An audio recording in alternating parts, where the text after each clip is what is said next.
वीणाधरे विपुलमङ्गलदानशीले भक्तातिनाशिनि विरञ्चि हरीश वन्दे कीर्तिप्रदेऽखिल मनोरथ दे महार्हे विद्याप्रदायिनी सरस्वती नौमि नित्यम्।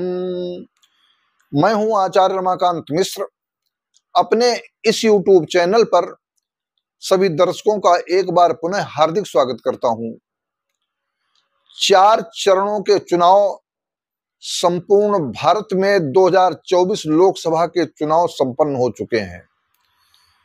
3 चरणों के बाद में भी मैंने एक वीडियो दिया और यहां तक है कि जब चुनाव की घोषणा नहीं हुई थी, चुनाव की तिथियां निर्धारित नहीं हुई, तब से मैंने अपने वीडियो के माध्यम से और ज्योतिष विद्या, ज्योतिष शास्त्र की जो वेद का तीसरा नेत्र है, उस माध्यम से भगवती पराम्बा जगदम्बा महाशक्ति महाभगवती का स्मरण करके मैंने किस पार्टी को कितनी सीटें प्राप्त होंगी, इंडिया गठबंधन और एनडीए गठबंधन कौन सी पार्टी इस वर्ष 2024 में इस रण को विजयी प्राप्त कर पाएगी, रण में विजयी होगी।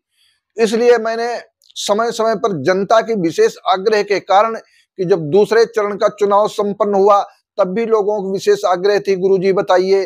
तीसरे चरण का चुनाव संपन्न हो गया, फिर भी लोगों की आग्रह है, गुरुजी बताइए क्या कोई ऐसा बदलाव तो नहीं, कोई ऐसी स्थितियां तो नहीं कि इंडिया गठबंधन के लोग, जैसे कि अगर देखा जाए अपने कौशल से, अपने प्रताप से भारत के यशस्वी प्रधानमंत्री और यहां तक है भारत के रक्षा मंत्री श्री राजनाथ सिंह, और यहां तक देखें कि अमित शाह जी जो देश के गृह मंत्री हैं, बड़े बड़े अथक प्रयासों से भारतीय जनता पार्टी के प्रदेश और पूरे देश के अध्यक्षों के माध्यम से ये सारे प्रचार चुनाव संपन्न हो रहे हैं। यहां तक इंडिया गठबंधन भी अपने बहुत चातुर्य नीति से, बड़ी कला कौशल से, यहां तक है उत्तर प्रदेश में अगर देखा जाए कि कांग्रेस का गठबंधन इंडिया गठबंधन के साथ में अखिलेश यादव और राहुल गांधी का संपन्न हुआ। दोनों एक साथ वोट मांग रहे, पहले भी ये दोनों एक साथ वोट मांग चुके हैं, लेकिन पहले इनको हताशा हाथ लगी। इस वर्ष क्या ऐसी स्थितियां उत्पन्न होंगी, इंडिया गठबंधन को सफल हो पाएगा या नहीं हो पाएगा। कभी कभी आपस में विचार विमर्श होता है, लेकिन ज्योतिष की गणना क्या कहती है, ज्योतिष के सूत्र क्या कहते हैं, एक एक ग्रहों के आधार पर मैंने कहा कि इस बार जो देश के यशस्वी प्रधानमंत्री नरेंद्र मोदी जी हैं, वो भारत के तीसरी बार प्रधानमंत्री बनने जा रहे हैं। परंतु लोगों की विशेष आग्रह के कारण यह वीडियो जो 4 चरण के चुनाव संपन्न हो गए, तो उसके बाद में भी मैं दे रहा हूं कि जो मैंने सीटों का आकलन पहले बताया है, ठीक उसी प्रकार से आगे गणना भी चल रही है। 5वां चरण, 6वां चरण और 7वें चरण में जब 1 जून को चुनाव संपन्न हो जाएंगे, और यहां तक है जहां से भारत के प्रधानमंत्री नरेंद्र मोदी काशी से चुनाव लड़ रहे हैं, सारे चुनाव संपन्न होंगे तो 4 जून को चुनाव के परिणाम आपके समक्ष होंगे। यह सब गणना किस प्रकार से एक एक बिंदु, जब प्रभु की कृपा होती है तो पहले से ही पूर्व निर्धारित है। हम आप एक तरीके से एक ईश्वर के बताए हुए निर्देशों के अनुसार चलते हैं, वैसे ही स्थितियां बन जाती हैं, सब कुछ ऐसा ही होता है। मैंने पहले ही जब वीडियो आपके समक्ष दिया था आज के 2 माह पूर्व, तब मैंने कहा था कि बहुत से ऐसे लोग पाला बदलेंगे। आपने देखा कि सूरत में प्रत्याशी जो है निर्विरोध चुनाव जीत गए। इंदौर में क्या घटना हुई सभी लोग जानते हैं, वे प्रत्याशी ने पर्चा वापस ले लिया भारतीय जनता पार्टी के पक्ष में। लेकिन आज की स्थितियों के आधार पर जब 4th चरण का चुनाव संपन्न हो गया है, तब मैंने फिर आपके समक्ष एक गणना पूर्ण रूप से उसी प्रकार से चुनाव आगे चल रहा है जो मैंने पहले चरण में बतलाया था। आपको बताऊं कि 372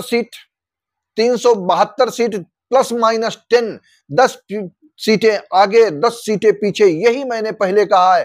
ठीक उसी प्रकार से चुनाव हो रहे हैं और आज 4 चरणों के चुनाव संपन्न होने के जब चुनाव के परिणाम आएंगे तो आप देखेंगे कि भारतीय जनता पार्टी ठीक उसी प्रकार से कांटा रोकेगा कि 372 ±10 जो मैंने कहा है, ठीक उसी प्रकार से स्थितियां आ रही हैं।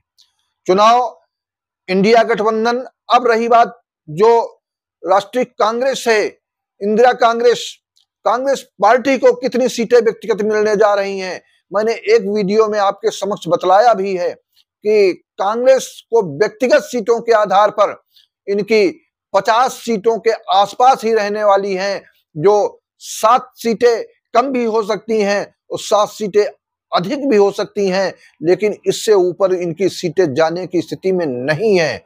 यहां तक है कि जो सीटें मैंने कही है इंदिरा कांग्रेस की, मतलब यहाँ जो कांग्रेस पार्टी की जिसे राहुल गांधी अगुवाई कर रहे हैं, खड़गे जी उसके अध्यक्ष हैं, सारे प्रयासों के बावजूद भी वो वहां तक नहीं पहुंच रहे हैं। और भारतीय जनता पार्टी एनडीए गठबंधन को 372 सीट ±10 ये आने वाले समय में आपके समक्ष होगा, यह मेरी एक गणना है। फिर आपके समक्ष इस वीडियो के माध्यम से मैं आपको पूर्ण रूप से बतला रहा हूं। चुनाव परिणाम जब 4 जून को होंगे तब आप 10:30 से 11:30 बजे के मध्य में देखेंगे कि चुनाव का पलड़ा किस प्रकार से भारी हो रहा है। यही सारी स्थितियां उत्पन्न होने वाली हैं। मोदी जी की ग्रह कुंडली के अनुसार 20 अप्रैल 2024 के पूर्व में जो मंगल की महादशा में बृहस्पति का अंतर, इसलिए 19 तारीख से पहला चरण प्रारंभ हुआ है।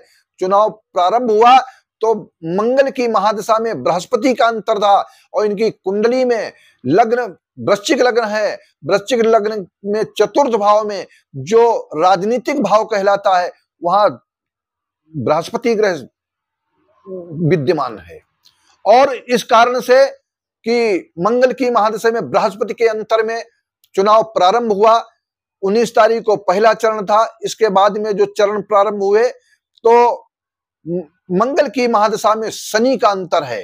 मंगल शनि आपस में विरोध करते हैं, शत्रु हैं, लेकिन इसी कारण से मोदी जी का विरोध बहुत हो रहा है और इतना विरोध कि किसी प्रकार से लोग इनको फूटी आंखों से भी देखना नहीं चाहते। लेकिन ग्रह जिसके प्रबल हैं उसके लिए सफलता मिलने वाली है। इस समय वर्तमान समय में शनि गोचर कर रहा है कुंभ राशि में, वृश्चिक लग्न की कुंडली, वृश्चिक राशि की कुंडली में चतुर्थ भाव में, अर्थात राजनीतिक स्थान जो नरेंद्र मोदी का है वह कुंभ राशि है और वो चतुर्थ भाव कुंभ राशि पर शनि संचरण कर रहा है और शनि के संचरण करते हुए मंगल की महादशा में शनि का अंतर है। इस शनि के अंतर में और जिस समय इनका जन्म हुआ था मीन राशि में राहु और कन्या में केतु, ठीक उसी प्रकार से स्थितियां भी हैं। तो ये सारे राहु केतु से लेकर के अन्य ग्रह भी प्रबलता की ओर हैं। शत्रुता इनकी बढ़ती रहेगी परंतु विजय की पताका इनके एक बार हाथों में फिर आएगी, यह मेरी गणना है। आप सबसे आग्रह निवेदन है कि मेरे वीडियो को अधिक से अधिक शेयर करें और चैनल को सब्सक्राइब करें। जितना अधिक सब्सक्राइब करेंगे बहुत बहुत आप सबके लिए बार बार धन्यवाद देता हूं। जय हिंद।